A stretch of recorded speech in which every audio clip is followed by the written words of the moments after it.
ಜೈಲಲ್ಲಿ ಸಲಿಂಗಕಾಮ ನಡೆಯುತ್ತಾ? ಒಂದು 2004-5ನೇ ಸಾಲಲ್ಲಿ UT ಪ್ರಿಸನರ್ಸ್ ಆ ಥರಕ್ಕಿರೋದು.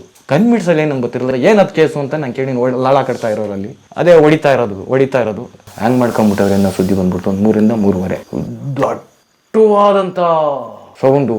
ಇಡೀ ಕೈದುಗಳೆಲ್ಲ ಕಿರ್ಚಾಡ್ತಾವ್ರಿ. ಅವ್ರನ್ನ ಹೆಣ ತರಿಸ್ರಿ ಇಲ್ಲಿಗೆ ಅಂತ ನಾವು ಪೋಸ್ಟ್ಮಾರ್ಟಮ್ ಹಂಗೇನು ಹೋಗ್ಬಿಟ್ಟೈತೆ. ಹಂಗೆ ತರ್ಸಂಗಿಲ್ಲ ಅಂತ ಐ ಜಿ ಬಿಡ್ತಾ ಇಲ್ಲ. ಇಲ್ಲಿ ಕೈದಿಗಳು ರೊಚ್ಚಿಗೆದ್ಬಿಟ್ರು ನೋಡಿ. ಅದು ಒಂದು ಪಕ್ಕ ಇವರು ಪರಿವರ್ತನೆ ಆಗಿಲ್ಲ ಅನ್ನೋದಕ್ಕೆ ಮುಖ್ಯ ಕಾರಣ ಅದು ಒಂದು ಕೂಡ. ತಟ್ಟೆ ಬಿಡ್ಕೊಂಡ್ಬಿಟ್ಟು ಸಾಯಾಬುರ ಹೆಣ ನೋಡ್ಬೇಕು ಅವ್ರು.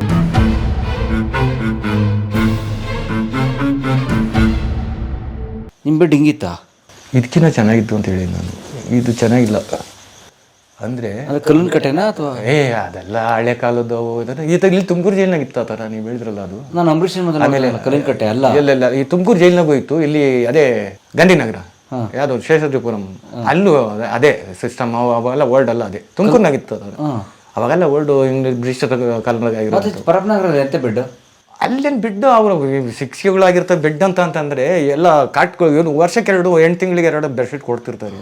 ಅವೆಲ್ಲ ಏನು ಆಗ್ತದೆ ಅದನ್ನೇ ಫೋಲ್ಡ್ ಮಾಡಿ ಹಾಕೊಂಡು ಮನೆಗೆ ಬಂದೋಗಿ ಅಂತದೆ ಅಂತ ನನಗೊಂದು ತಗೊಂಡೋಗಿ ಫೋಲ್ಡ್ ಮಾಡಿ ಹಾಕೊಂಡು ಕ್ಲಾತ್ಗಳು ಬೆಡ್ಶೀಟ್ ಮೇಲೆ ಚಾಪೆ ಇರುತ್ತೆ, ಚಾಪೆ ಮೇಲೆ ಹಾಕೋದು. ಅದೇ ಬೆಡ್ ಮಾಡ್ಕೊಂಡ್ಬಿಡು ಆಟೋಮೆಟಿಕಾಗಿ ಬೆಡ್. ಮಂಚ ಇಲ್ಲ, ಮಂಚ ಇರೋರಿಗೆ ಹಾಸ್ಪಿಟ್ಲಿಗೆ ಇರೋರಿಗೆ ಇರುತ್ತಲ್ಲ. ಆಮೇಲೆ ಬೇಸಿ ಎಲ್ಲೆಲ್ಗೆ ಇರೋರಿಗೆಲ್ಲ ಇರುತ್ತಲ್ವ. VIP-ಗಳಿಗೆಲ್ಲ ಕಾಮನ್ ಕೇಳಂಗೆ ಎಲ್ಲ ಇರುತ್ತೆ. VVIPನೇ ಬೇರೆ VVIPನೇ ಬೇರೆ ಅಲ್ವಾ. Very important. VIP ಮಾಡ್ತಾರ. ಹೌದು ಇರುತ್ತಲ್ವ. ಈಗ ಸಾಮಾನ್ಯ ಜನಕ್ಕೆ ಬಿಟ್ಬಿಟ್ರೆ ಅವ್ನು ಏನೋ ಮಾಡಿ ಬಂದಿರ್ತಾನೆ, ಅವ್ನು ಹೊಡೆದಾಕ್ಬಿಡ್ತಾರೆ ಸಾಮಾನ್ಯದವರು. ಈಗ ಪೊಲೀಸ್ ಆಗಿರ್ತಾನೆ, ಎಷ್ಟೋ ಜನ ಕೇಸ್ ಹಾಕಿ ಬಂದ್ಬಿಟ್ರೆ ಸಾಮಾನ್ಯ ಜನಕ್ಕೆ ಬಿಟ್ಟು ಹೊಡೆದಿರ್ತಾರೆ. ಯಾವ ಪೊಲೀಸ್ನ ಕೇಳೋದಲ್ಲ. ಅಲ್ಲೇನೋ ಅವ್ನು ಮಾಡಿರ್ತಾನೆ, ಅವನು ಅಲ್ಲಿಗೆ ಹೋಗಿರ್ತಾನೆ, ಅವನು ಅಲ್ಲೇ ಇರ್ತಾನಲ್ಲ. ನನ್ಗೆ ಹಿಂಗೆ ಮಾಡ್ಬಿಟ್ಟು ಹಂಗೆ ಹೊಡೆದ್ಬಿಟ್ಟು ಏನೋ ಒಂದು ದ್ವೇಷ ಇರ್ತದಲ್ವ, ಅದಕ್ಕೆ ಅಂತರ ಜೊತೆಗೆ ಹಾಕಲ್ಲ, ಅವ್ರನ್ನ ಪ್ರತ್ಯೇಕ ಬಿಟ್ಬಿಡ್ತಾರೆ. ಈಗ ಜೈಲಲ್ಲಿ ಅವರೆಲ್ಲ ಜೈಲಿಗೆ ಬಂದಿದ್ರಲ್ಲ, ಅವಾಗ ಬಂದಿದ್ರು. ಇದೆ ಇದ್ರ ಹೌದು ಇದ್ದೆ. ಅವ್ರಿಗೆ VIP ಇರುವ ಹೌದು. ಅವರು ಅವ್ರು ಬೇರೆಕ್ಕೆ ಬೇರೆ ಇರುತ್ತೆ, ಸಪ್ರೇಟಾಗಿ ಪ್ರತ್ಯೇಕವಾಗಿದೆ. ಲೇಡೀಸ್ ಬೇರೆಕು ಅದು ಒಂದು ಹೋಗ್ತಿದ್ದಂಗೆ ಹೆಂಗೆ ಎಂಟ್ರೆನ್ಸು ಅದೇ MG ರೋಡು ಅಂತ ಹೇಳಿದೆ. ಎಡಭಾಗಕ್ಕೆ ಬಂದು ಶೆಲ್ಗಳು ಸಿಗ್ತವೆ. ಕ್ವಾರಂಟೈನ್ ಅದೇ ದರ್ಶನ ಅವರು ಇವಾಗ ಇದ್ದಾರೆ ಅಂತ ಹೇಳಿದ್ರಲ್ಲ, ಅವ್ರು ಇರೋಂಥವು ಒಟ್ಟಂಗೆ VIP ಶೆಲ್ಸ್ ಆ ಕಡೆಗೆ ಎಡಭಾಗಕ್ಕೆ ಇರುತ್ತೆ. ಸ್ಟ್ರೈಟ್ ಹೋಗಿರೋ ಸೆಂಟ್ರ್ ಗೇಟ್ ಸಿಗುತ್ತೆ. ಮತ್ತು ಇನ್ನು ಸ್ವಲ್ಪ ದೂರ ಹೋದ್ರೆ ಸ್ಟ್ರೈಟ್ ಹೋಗಿರೋ ಕಿಚನ್ ಸಿಗುತ್ತೆ. ತಿರ್ಗಾ ಎಡಭಾಗ ಮತ್ತು ಬಲಭಾಗ ಈ ಕಡೆಗೆ 10 ಬ್ಯಾರಕು, ಆ ಕಡೆಗೆ 10 ಬ್ಯಾರಕ್ಗಳು ಇರ್ತವೆ. ಇಲ್ಲಿಂದ ಹೋಗ್ತಾ ಎಂಟ್ರಿಯನ್ಸು ಸುತ್ತಲೂ ಒಂದು ರೌಂಡ್ ಇರುತ್ತೆ. ರೈಟ್ ಸೈಡ್ಗೆ ಹಿಂಗೆ ಬಲಭಾಗಕ್ಕೆ ಹೋಗ್ತಿದ್ದಂಗೆ A ಗೇಟು B ಗೇಟು ಅವನ್ನೆಲ್ಲ ದಾಟಿ ಹೋಗ್ತಿದ್ದಂಗೆ ಬಲಭಾಗಕ್ಕೆ ನೋಡಿದರೆ ಫಿಮೇಲ್ ಬ್ಯಾರಕ್ ಕಾಣಿಸುತ್ತೆ. ಅಲ್ಲಿಗೆ ಮಾಮೂಲಿ ಜನಗಳು ಸಾಮಾನ್ಯದ ಕೈದಿಗಳೆಲ್ಲ ಅಲ್ಲಿಗೆ ಹೋಗೋಕೆ ಆಗೋದಿಲ್ಲ. ಅಲ್ಲಿಗೆ ಹೆಂಗೆ ಹೋಗ್ತಾರೆ ಅವರು? ಹೆಂಗೆ ಹೋಗ್ತಾರೆ? ಕನ್ವಿನ್ಸ್ ಹೋಗ್ತಾರೆ. ಕಾರಣಗಳು ಕೆಲಸಗಳಿದ್ರು ಹೋಗ್ತಾರೆ. ಈ ಜೈಲಲ್ಲಿ ಅನೈತಿಕ ಚಟುವಟಿಕೆಗಳು ನಡೆಯುತ್ತೆ. ಏನು ಅನೈತಿಕ ಚಟುವಟಿಕೆ ನಿಮ್ಮ ಪ್ರಕಾರ? ಸೆಕ್ಸು, ಗಾಂಜಾ, ಅದೆಲ್ಲ ಡ್ರಗ್ ಸುಳ್ಳು. ಮತ್ತು ಅಲ್ಲ ಈಗ ಹೋಗೆಲ್ಲ ರೈಡ್ ಮಾಡ್ತಾನೆ ಇದೆ, ಸಿಗ್ತಾನೆ ಇದೆ. ಏನು ಡ್ರಗ್ಗು, ಇನ್ನೊಂದು ಮತ್ತೊಂದು ಇದು ಕಾಂಡಮ್ ಪ್ಯಾಕೆಟು, ಅದೆಲ್ಲ ಏನೋ ನಾನು ಇರ್ಬೇಕಾದ್ರೆ ನೋಡಿಲ್ಲ. ಗಾಂಜಾ ಅನ್ನೋದು ಸಾಮಾನ್ಯ ಕೆಲಸ ಇರುತ್ತೆ. ಅದನ್ನು ನಾನು ಕೂಡ ನೋಡಿದ್ದೀನಿ. ಅವರೆಲ್ಲ ತೋರಿಸ್ತಾ ಇರೋದು ಸಹಜ. ಈಗ ಮೊನ್ನೆ ದಿನದಿಂದ ಏನು ಬಂದಿರೋದಂಥದ್ದಲ್ಲ. ಅದು ಯಾವಾಗಲಿಂದಲೂ ನಡ್ಕೊಂಬಂದೈತೆ, ಮುಂದಕ್ಕೂ ಕೂಡ ಇರ್ತದೆ ಅಂತ ನನಗೆ ಅನ್ನಿಸ್ತದೆ. ಅದು ಹೋಗೋದೇ ಇಲ್ಲ ಅನಿಸುತ್ತೆ. ಅದು ಹೇಗೋ ಅಷ್ಟೊಂದು ಜಪ್ತಿಗಳು ಅಂತಂದರೆ, ಜೈಲು ಭಾಷೆನಾಗ ಜಪ್ತಿಗಳು ಅಂದರೆ ಪ್ರತಿಯೊಂದು ಪಿನ್ ಟು ಪಿನ್ನು ನಿಮ್ಗೆ ಅದನ್ನೆಲ್ಲ ನೋಡಿಬಿಟ್ರೆ ಏನೋ ಒಂಥರ ವಿಚಿತ್ರ ಅನಿಸ್ಬಿಡ್ತದೆ. ಎಂತೆಂಥ ಐಡಿಯಾ ಮಾಡಿ ತರಿಸಿದ್ರು ಅದನ್ನು ಹಿಡಿತಾರೆ. ಆದರೂ ಬರುತ್ತೆ. ಊಟದಲ್ಲಿ ಬಂದ್ಬಿಡುತ್ತೆ. ಅವ್ರದ್ದೇ ಆದಂಥದ್ದು ಏನೋ ಇರ್ತದೆ. ಅದ್ರ ಬಗ್ಗೆ ನಾನು ಸಂಪೂರ್ಣವಾಗಿ ಹೇಳ್ಕೊಂಬಂತ ನಾನು ಮಾಡಿದ್ದೀನಿ ಅನ್ನೋಂಗೆ ಆಗೋಗ್ಬಿಡ್ತದೆ. ನನಗೆ ಅದ್ರ ಬಗ್ಗೆ ಅವ್ರನ್ನ ಕೇಳಿದ್ರೆ ಮಾತ್ರ ಗೊತ್ತಾಗುತ್ತೆ. ಅದ್ರ ಇರೋದನ್ನು ನಾನು ನೋಡಿದ್ದೀನಿ, ಸೇದಾರು ನಾನು ನೋಡಿದ್ದೀನಿ. ನಾನು ಅದ್ರ ಬಗ್ಗೆ ಮಾತಾಡ್ಕೊಂಡು ನಮಗೂ ಅವ್ರಿಗೂ ಏನು ವ್ಯತ್ಯಾಸ ಇರೋದಿಲ್ವ.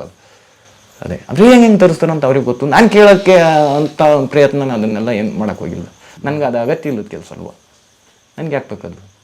ನನ್ನ ಕೆಲಸ ಏನು ಅದಕ್ಕೆ ತಕ್ಕನಾಗಿ ನಾನು ಮಾತಾಡಿಕೊಂಡು ನನ್ಗೆ ಏನೇನು ಕೆಲಸ ಇರೋದು ಅದನ್ನು ನಿಭಾಯಿಸೋದ್ರೊಳಗೆ ನನಗೆ ಸಮಯ ಕಳೆದೋಗಿರೋದು. ಒಂದಿನ ಯಾವಾಗ ಹೋಯ್ತು ಅನ್ನೋದೇ ಗೊತ್ತಾಗ್ತಿರಲಿಲ್ಲ. ಸಲಿಂಗಕಾಮ ನಡೆಯುತ್ತಾ? ಸುಳ್ಳು, ರಾಂಗ್. ನಾನು ಒಂದು ಕೇಳ್ಪಟ್ಟಿದ್ದೀನಿ. ಒಂದು 2004-5ನೇ ಸಾಲಲ್ಲಿ UT ಪ್ರಿಸನರ್ಸಲ್ಲಿ ಆ ಥರಕ್ಕಿರೋದು. ಕನ್ಮಿಡ್ಸಲ್ಲಿ ಏನು ನಂಗೆ ಗೊತ್ತಿರಲಿಲ್ಲ ಏನದು ಕೇಸು ಅಂತ ನಾನು ಕೇಳಿ ಲಾಳ ಕಟ್ತಾ ಇರೋರಲ್ಲಿ ಬೋರ್ಡ್ ಹತ್ರನ ಲಾಳ ಕಟ್ಟೋದ್ರೆ ಅದೇ ಹೊಡಿತಾ ಇರೋದು ಏನದು ಅಂತ ಅಂದರೆ ಯಾರೋ ನಮ್ಮ ತಮಾಷೆ ಕೇಳೋಣ ಏನು ಕಥೆನೋ. ನಮ್ಮ ಮೇಲೆ ನಿಂತ್ಕೊಂಡು ನೋಡಿದರೆ ನಮ್ಮ ಇಡೀ ಒಂದೇ ಒಂದು ನಮ್ಮ ರೂಮಿಗೆ ಮಾತ್ರ ಅದು 9ನೇ ಬ್ಲಾಕ್ 6ನೇ ರೂಮಿಗೆ ಮಾತ್ರ ಅದು ನೇರವಾಗಿ ಕಾಣಿಸ್ತಾ ಇದ್ದಿತ್ತು. ಅಂದರೆ ಅದು ಒಂದೇ ರೂಮಿಗೆ ಏನು ಆ ಒಂದು ಭಾಗ ಎಲ್ಲೂ ಟವರ್ ಬಯಲು ಕಲ್ಯಾಣಿ ಬಯಲು ರಂಗಮಂದಿರ ಅಂದರೆ 9 ವಾರಕ್ಕೆ ಮಾತ್ರನೇ ಕಾಣಿಸೋದು.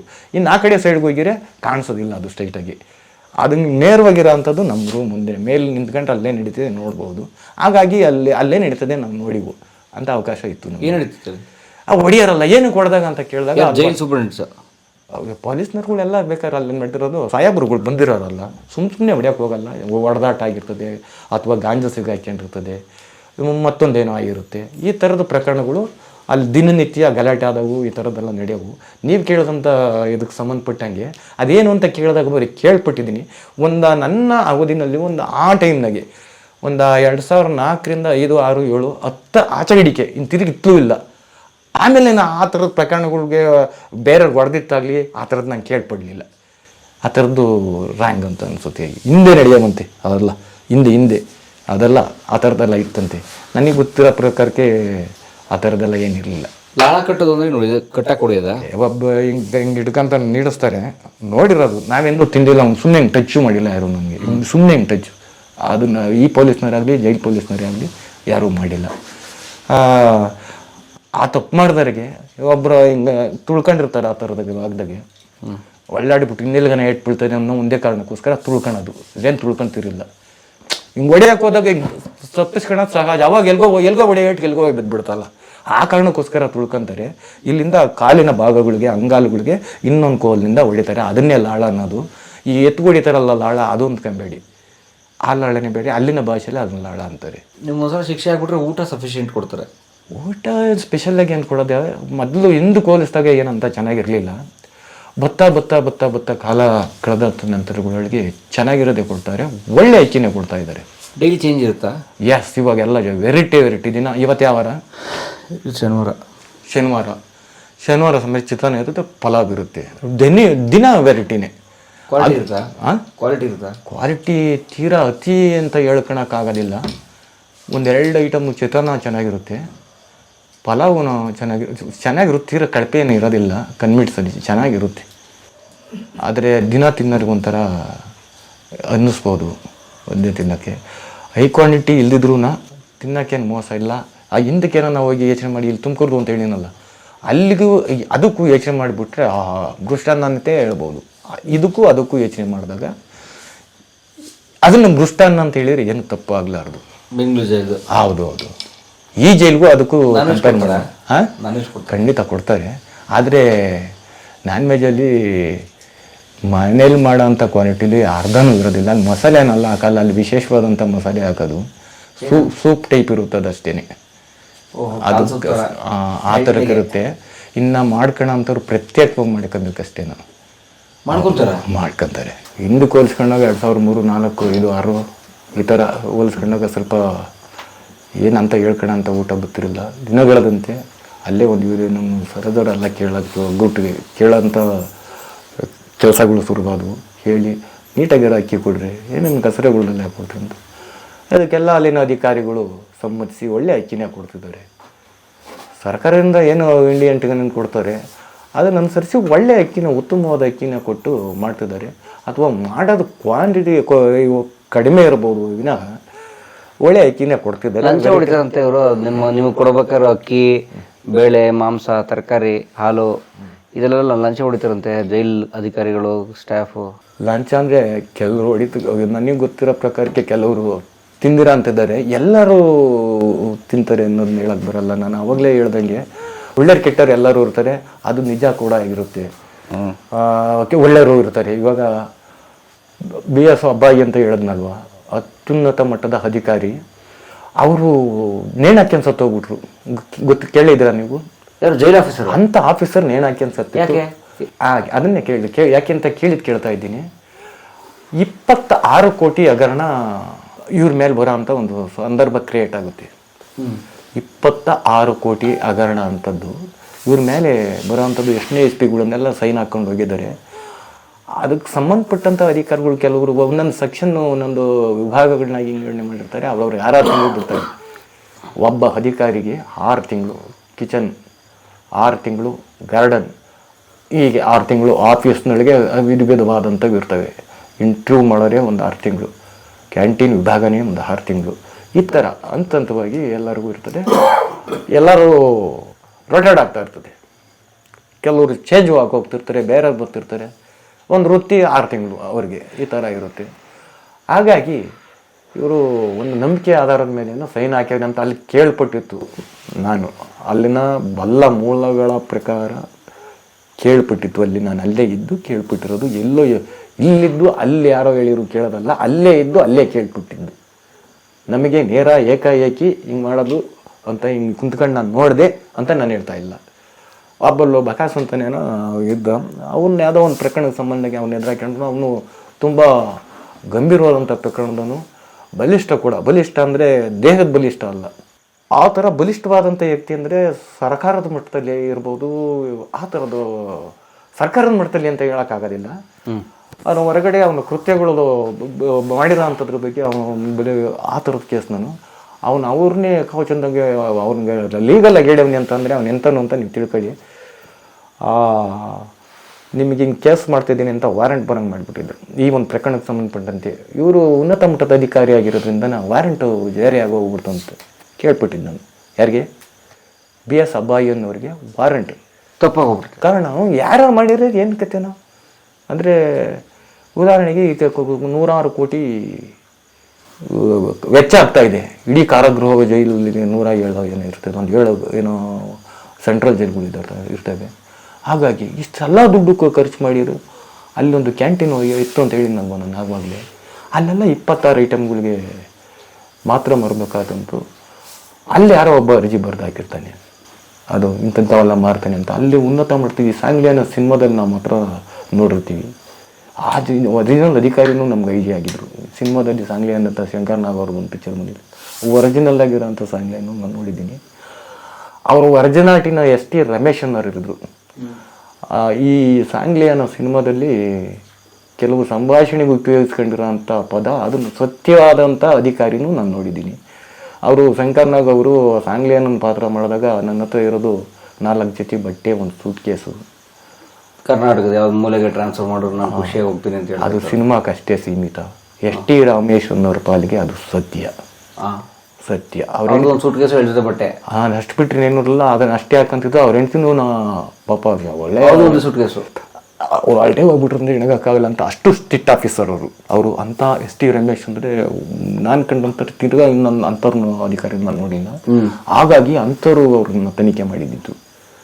ಕ್ಯಾಂಟೀನಾಗೆ ಇಂತಿಂಥದ್ದೇ ಮಾರಬೇಕು ಅನ್ನೋ ಸೀಮಿತ ಮಾಡಿ ಯಾಕೆ ಇದನ್ನೆಲ್ಲ ಮಾಡ್ತಿದ್ದೀರಾ? ಉದಾಹರಣೆಗೆ ಅಕ್ಕಿನೇ ಆಗಲಿ ಎಸಿಟೇ ಆಗಲಿ ಆ ಥರದ್ದು ಏನನ್ನ ಸಿಗಾಕಿ ಅಂತಂದರೆ ನೀವು ಇದನ್ನೆಲ್ಲ ಯಾಕೆ ಮಾಡ್ತಾ ಇದ್ದೀರಾ? ಅಲ್ಲಿ ಊಟ ಕೊಡ್ತಾ ಇಲ್ವಾ ಅವ್ರಿಗೆ? ಬೇಕು ಅಂತ ಆಹಾರದ ರುಚಿಯ ಗುಣಮಟ್ಟವನ್ನು ಕೆಡಿಸಿ ನಿಮ್ಮ ವ್ಯಾಪಾರಕ್ಕೋಸ್ಕರ ಈ ಥರ ವ್ಯಾಪಾರ ಮಾಡ್ತಾ ಇದ್ದೀರಾ? ಯಾಕೆ ನಿಮ್ಗೆ ಗಮನಕ್ಕೆ ಎಲ್ಲ ಬರಲಿಲ್ವಾ ಅಂತ ಆಫೀಸರ್ನೇ ಬೈಯೋರು. ಇವರೇ ಆಫೀಸರಿಗೆ ಲಾಳ ಕಟ್ಟ ಅಂತ ಅಂಥ ಆಫೀಸರಿಗೆ ಆ ಆಫೀಸರಿಗೆ ಬೈಯ ಅಂತವ್ರು. ಇವರು DIG, ಅವರು IG ಆಗಿರ್ತಾರೆ. ಈ ಒಂದು ಪ್ರಕರಣಕ್ಕೆ ಸಂಬಂಧಪಟ್ಟಂಗೆ ಯಾರು ಸಣ್ಣ ಪುಟ್ಟ ಅಧಿಕಾರಿಗಳು ಕೆಲವೊಬ್ಬರು ಮಾಡಿ ಅವ್ರ ಮೇಲೆ ಈ ಆರೋಪ ಬಂತು ಅನ್ನೋ ಒಂದು ಮಾತು.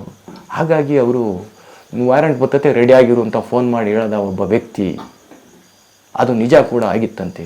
ಹಾಗಾಗಿ ಬೆಳಿಗ್ಗೆ 9 ಗಂಟೆ ನಾನು ಕೂಡ ನೋಡಿದ್ದೆ. ರೌಂಡ್ಸ್ ಬಂದು ಒಯ್ಯರು ಅದೇ ಆಫೀಸರ್ ದಿನ ನೋಡಿ ಬಾಬಾ ಕಾಮನ್ ಎವ್ರಿ ಡೇ ನಾನು ಅವ್ರು ನೋಡಿ ರೌಂಡ್ಸ್ಕೊಂಡು ನಾವು ನಿಂತ್ಕೊಂಡಿವಲ್ಲ ಡೈಲಿ.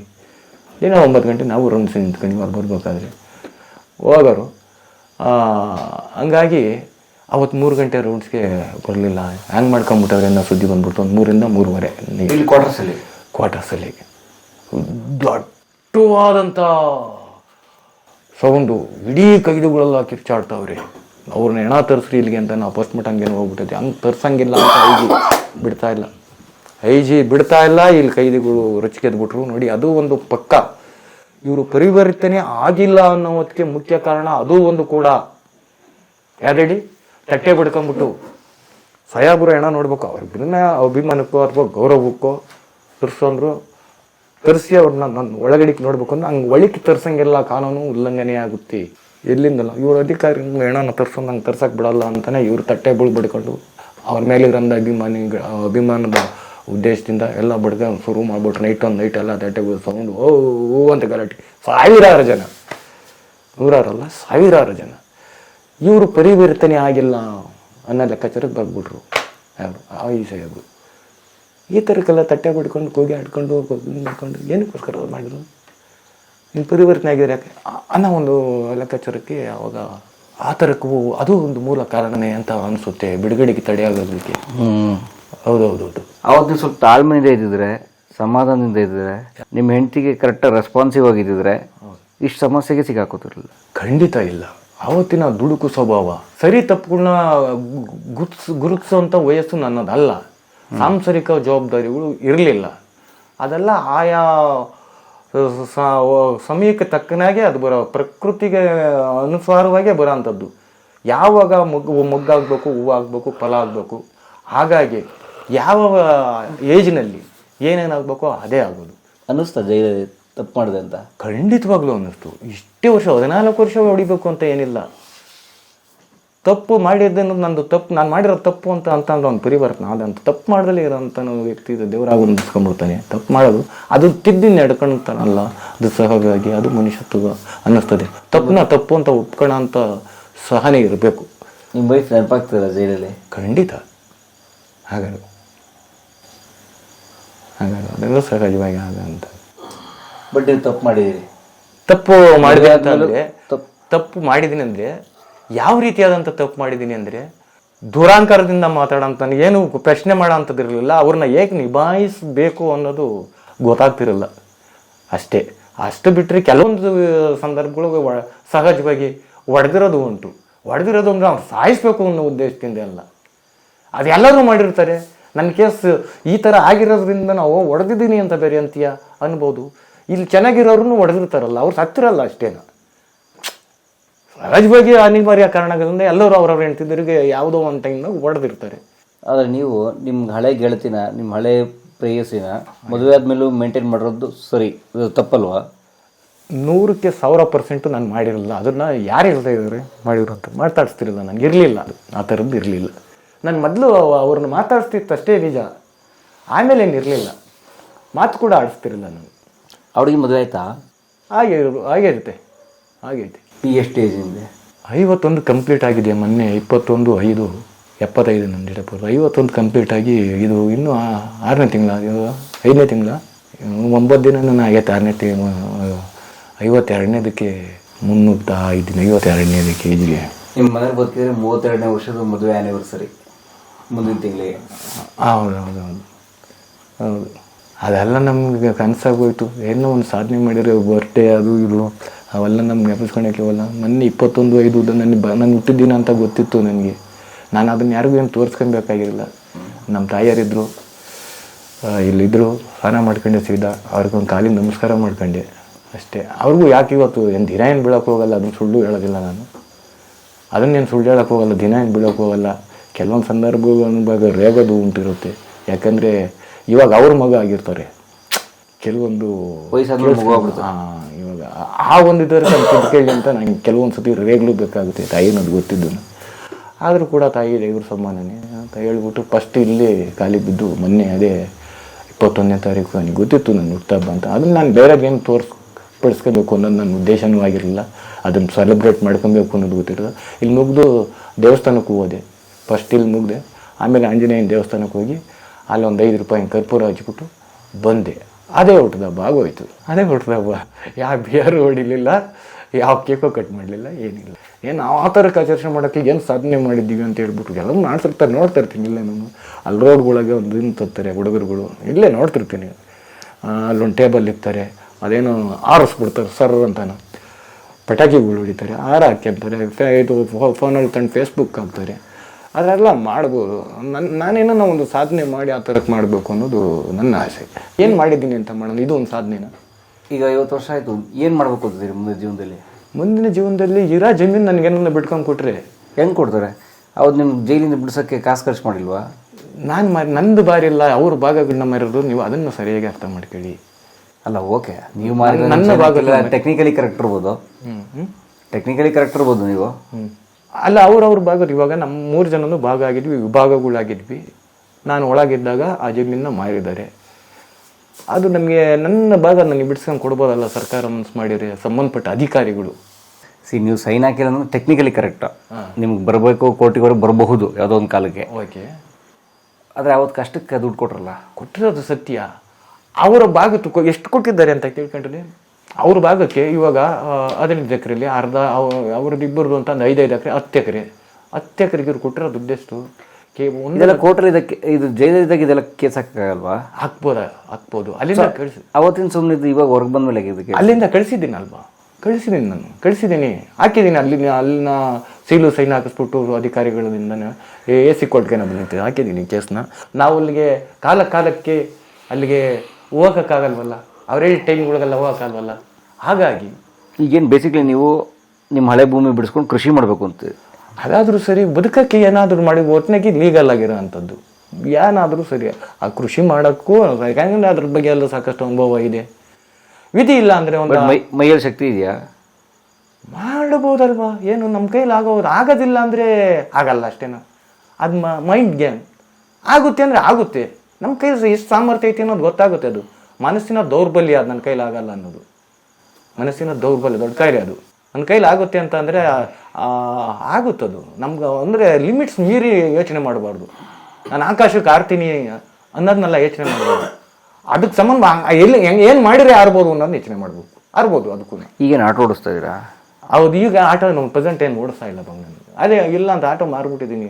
ಮತ್ತು ಈ ಜೀವನಕ್ಕೆ ಏನು ಮಾಡಬೇಕು ಅನ್ನೋದೇನು ಅದೇ ಗೊಂದಲದಾಗಿರೋದು. ಅದಕ್ಕೆ ನಿಮ್ಮನ್ನು ಕರೆಸೋಂಥ ಒಂದು ಪ್ರಯತ್ನ ಮಾಡಿದ್ದು. ನೀವು ಸಂಬಂಧಪಟ್ಟವರಿಗೆ ನನ್ನ ಮುಂದಿನ ಒಂದು ಜೀವನೋಪಾಯಕ್ಕೆ ಸಾಲದ ರೂಪನಾಗಿರ್ಬೋದು ಇರೋದನ್ನು ಕೊಟ್ಟಿದ್ರೆ ಇನ್ನೂ ಒಳ್ಳೆಯದು. ತೀರಿಸ್ಕೊಂತೀನಿ. ಅವರೇನು ಸುಮ್ಮನೆ ಏನು ಕೊಡಬೇಡ. ಇಲ್ಲ ಈಗ ಕೆಲವೊಂದು ಸಂಘ ಸಂಸ್ಥೆಗಳಿಗೆ ಎಲ್ಲರನ್ನು ಇಷ್ಟು ಕೋಟಿ ರಿಲೀಸ್ ಮಾಡಿದ್ವಿ, ಅಷ್ಟು ಕೋಟಿ ಮಾಡಿರ್ವಿ ಅಂತಾರೆ. ಅವು ಯಾವೂ ಸಿಗೋದಿಲ್ಲ. ಅದಕ್ಕೆ ಹಾಕಿರೋಂಥ ಪೇಪರ್ನಷ್ಟೇ ಈಗಲೂ ಪ್ರೆಸೆಂಟ್ ನಿಮಗೆ ನಾನು ತೋರಿಸ್ತೀನಿ. ಯಾವೆಲ್ಲ ಸುಮ್ಮನೆ ನಾಮಕಾವಸ್ತಿಗೆ ಹೇಳೋಕ್ಕೆ ಪೇಪರ್ನಾಗೆ ಟಿವಿನಾಗೆ ಕೇಳೋಕ್ಕೆ ಚೆನ್ನಾಗಿರುತ್ತೆ ಹೊರತು ಕಾರ್ಯರೂಪಕ್ಕೆ ಯಾವುದು ಬರೋದಿಲ್ಲ. ನಿಗಮಗಳಿಗೆ ಇಷ್ಟು ಕೊಟ್ಟಿದ್ದೀವಿ ಅಷ್ಟು ಕೊಟ್ಟಿದ್ದೀವಿ ಅಂತಾರಲ್ಲ, ಅದು ನಮ್ಮಂತರಿಗೆಲ್ಲ ಸರಿಯಲ್ಲ. ಎಂಥರಿಗೆ ಸಿಗುತ್ತೆ ಅಂತಂದರೆ ಅವ್ರು ಅದನ್ನೆಲ್ಲ ಕೇಳಿದ್ದೀನಿ. ಯಾರದನ್ನ ಒಬ್ಬ MLA ಕೈಲಿ ಹೇಳ್ಸು, ಅಧ್ಯಕ್ಷರ ಕೈಲಿ ಹೇಳ್ಸು ಬರ್ತಾರೆ. ಅವ್ರು ಯಾರಿಗೆ ಹೇಳ್ತಾರೆ? ಅವರಿಂದ ಮುಂದೆ ತಿರುಗರಿಗೆ ಹೇಳ್ತಾರೆ. ನನಗೆ ಯಾಕೆ ಹೇಳ್ತಾರೆ ಅವರು? ಅವ್ರೇನು ಲೆಕ್ಕ ತೋರಿಸ್ಬೇಕಾ? ತೋರಿಸ್ಕೆ ಫಿನಿಷ್ ಮಾಡ್ತಾರೆ. ಇಲ್ಲೊಂದು 500 ಜನಕ್ಕೆ ಒಂದ್ಸರಿ ಏನು ಹೇಳಿದ್ರು, 8 ಅಪ್ ಆಗಿದ್ದಿತ್ತು ತುಮಕೂರಿಗೆ, 8 ಕಂಪ್ಲೀಟ್ ಆಗೈತೆ ಅಂದರು. ಮುಗಿತಲ್ಲ ಅಲ್ಲಿಗೆ ವಿಶೇಷ ಸಾಲ ಸೌಲಭ್ಯದಡಿ ವಿಶ್ವೇಶ್ವರಯ್ಯ ಬೆಟ್ಟಕ್ಕೆ ರಚನೆ ಮಾಡಿಲಿ ಹೋದೆ. ವಿಧಾನಸೌಧ ಬಿಟ್ಟು ಸ್ವಲ್ಪ ಗೊತ್ತಿರುತ್ತೆ ನಿಮಗೆ. ಅಲ್ಲಿಗೆ ಹೋಗಿ ನಡೆಯೋದ್ರ ಬಗ್ಗೆ ಮಾತಾಡಿದೆ. ಅಧ್ಯಕ್ಷ ಕೋಟಾದಿಂದ ಆಗಿ ಮಾತ್ರ ಇರೋದು, ಆಧಾರದೆಲ್ಲ ಕೊಡೋಕ್ಕೆ ಎಲ್ಲಿನ ವಿಶೇಷಗಳು ಬರೋದಿಲ್ಲ. ಒಂದು ಸಾಕಷ್ಟು ಸರಿ ಸಿಗೋ ಸವಲತ್ತನ್ನ ಉಪಯೋಗಿಸ್ಕೊಳ್ಳೋಕೆ ಪ್ರಯತ್ನ ಪಟ್ಟಿದ್ದೀನಿ. ಯಾರೇನು ಕೊಡೋದಿಲ್ಲ ಅವೆಲ್ಲ. ಅದು ಯಾರಿಗೆ ಕೊಡ್ತಾ ಇದ್ದಾರೆ ಅನ್ನೋದು ಗೊತ್ತಾಗ್ತಿಲ್ಲಪ್ಪ. ಅದೇ ನಾನು ಕೇಳಿದಾಗ ಹಂಗಂದ್ರು, ಯಾರ್ದನ MLA ಕಡೆಯಿಂದ ಹೇಳ್ಸು, MP ಕಡೆಯಿಂದ ಹೇಳ್ಸು ಅಂತಾರೆ. ಅವರೆಲ್ಲ ನಮ್ಮ ಮಾತನ್ನೇ ಕೇಳ್ತಾರೆ. ಅವರಿಂದ ಮುಂದೆಗಳಲ್ಲಿ ಒಂದು ರಾಜಕೀಯವಾಗಿ ಕಾರ್ಯಕರ್ತಗಳಾಗಿ ಹೋಗ್ಬೇಕು. ಆಧಾರಕ್ಕೆಲ್ಲ ಹೋಗಿರೋ ತಿರ್ಗ ಹಿನ್ನೆಲೆ ಏನಾಗುತ್ತೆ ಅಂತ ಗೊತ್ತು. ಮೊನ್ನೆ ಯಾರೋ ಕುಲಕರ್ಣಿ ಅನ್ನೋರು ಯಾರು ಜೀವಾವಧಿ ಶಿಕ್ಷೆ ಆಯ್ತಲ್ವ? ಆಯ್ತಾ ಇಲ್ವಾ? ವಿನಯ್ ಕುಲಕರ್ಣಿಗೆ ಯಾಕಾಗಿದ್ದು? ಮರ್ಡರ್ ಪಿತೂರಿ. ಇದೆಲ್ಲ ಆಗ್ತವೆ. ಅದೆಲ್ಲ ಬೇಕಾ? ಇದೆಲ್ಲ ನಾವು ಸಾಕಷ್ಟು ಹಿಂದೆ ನಾನು ನೋಡಿದ್ದೀನಿ. ಈಗೇನು ಹೊಸ್ದಾಗಿ ನೋಡ್ಬೇಕಾಗಿರೋದಲ್ವ? ಮತ್ತು ನಾನೇನು ಕಲಿತೆ ಹಿಂದೆ? ನಮ್ಗೇನು ಏನು ಬೇಕಾಗಿಲ್ಲ. ನಮ್ಮ ದುಡಿಮೆ ಅದು ಯಾವ ಥರ ಪ್ರಾಮಾಣಿಕವಾಗಿ ಲೀಗಲಾಗಿ ಕಾನೂನು ಬದ್ಧವಾಗಿ ಅದೆಷ್ಟೇ ದುಡಿಲಿ, ಆ ಥರ ತಿರುಗಬೇಕು ಅಂತಾನೆ. ಆಮೇಲೆ ಸ್ವಾವಲಂಬಿಯಾಗಿ ಕೂಡ ಇಷ್ಟೆಲ್ಲ ಗೊತ್ತಿದ್ದು ನಾವು ಕೆಲವೊಂದು ಸತಿನ ಸ್ವಾಭಿಮಾನಕ್ಕೆ ಧಕ್ಕೆ ಬರೋವಂಥ ಕೆಲಸನೂ ಮಾಡೋಕ್ಕಾಗೋದಿಲ್ಲ. ಯಾಕೆಂದರೆ ನಾನು ಅಷ್ಟೊಂದು ಶ್ರೀಮಂತಿಕೆಯಲ್ಲಿ ಬೆಳೀತಾ ಇಲ್ಲರೂ ಕೂಡ, ಶ್ರೀಮಂತಿಕೆಯಲ್ಲಿ ಬೆಳೀತಾ ಇಲ್ಲರೂ ಕೂಡ ನಾನು ಅಲ್ಲಿದ್ದರೂ ಕೂಡ ಒಂದು ಸಹಜವಾಗಿ ಬದುಕಿದ್ದೀನಿ ಅಂತ ನನಗೆ ಅನ್ನಿಸ್ತಾ ಐತೆ. ಮನಸ್ಸು ಐಷಾರಾಮಿ ಜೀವನ ತೋರಿಸ್ತಿದ್ರು, ಒಂದು ಸಹಜವಾಗಿ ಬದುಕಿದ್ದೀನಿ ಅನ್ನಿಸ್ತಾ ಐತೆ. ಅಂತನೂ ಹೇಗೆ ಬದುಕಬೇಕು ಅನ್ನೋದನ್ನ ಯೋಚನೆ ಮಾಡಿ. ನಮ್ಮ ಕೂಲಿ ಯಾರೂ ಕರೆಯೋದಿಲ್ಲ. ಯಾಕೆ ಕಾರಣ ಇಷ್ಟೇ, ಅವರೆಲ್ಲಿ ಮಾಡ್ತಾರೆ ಆ ಕೂಲಿ ಕರೋದು ಅಂತ. ಕೂಲಿ ಕರೆಯೋಕ್ಕಾಗತ್ತೆ ಅವ್ರನ್ನ? ಸುಮ್ಮನೆ ನಡಿ ಅಂತ ಇನ್ನೊಬ್ಬನೇ ಹೇಳ್ತಾನೆ. ಕಾರಣಗಳು ಎಳ್ದಿರ್ತವೆ. ಏನೆರಡು ಅಂದರೆ ಜೈಲಾಗಿರೋದು ಮುಖ್ಯ ಕಾರಣ ಆಗಿರ್ತದೆ. ಅವರವರೇ ಮಾತಾಡ್ಕೊಂಡು ಬೇಡ ಬಂದು ಅಂತಾರೆ. ಯಾರೇನು ಕೆಲಸ ಏನು ಕೊಡೋದಿಲ್ಲ, ಏನು ಕೆಲಸಕ್ಕೂ ಕರೆಯೋದಿಲ್ಲ. ಮಾಡೋ ಅಂಥದ್ದು ಮಾತ್ರ ನನಗೆ ಇಷ್ಟ ಇದೆ. ಕೆಲಸ ಮಾಡೇ ಬದುಕಬೇಕು. ಅದೇ ನೀವು ಏನು ಮಾಡೋಕ್ಕಾಗುತ್ತೆ, ನಿಮಗೆ ಹಂಗ ಥರ ಶಕ್ತಿ ಇದೆ, ಮಾಡೋ ಅಂಥದ್ದನ್ನಾದರೂ ಮಾಡ್ಬೋದಲ್ವ? ನಮ್ಮ ಕೈಲಿ ಏನಾಗುತ್ತೆ ಅನ್ನೋ ಆ ಆಲೋಚನೆ ಮಾಡ್ಬೋದು. ತುಂಬ ಥ್ಯಾಂಕ್ಸ್ ನಿಮಗೆ. ದೇವ್ರು ಚೆನ್ನಾಗಿಟ್ಟಿರಲಿ ಇನ್ನು.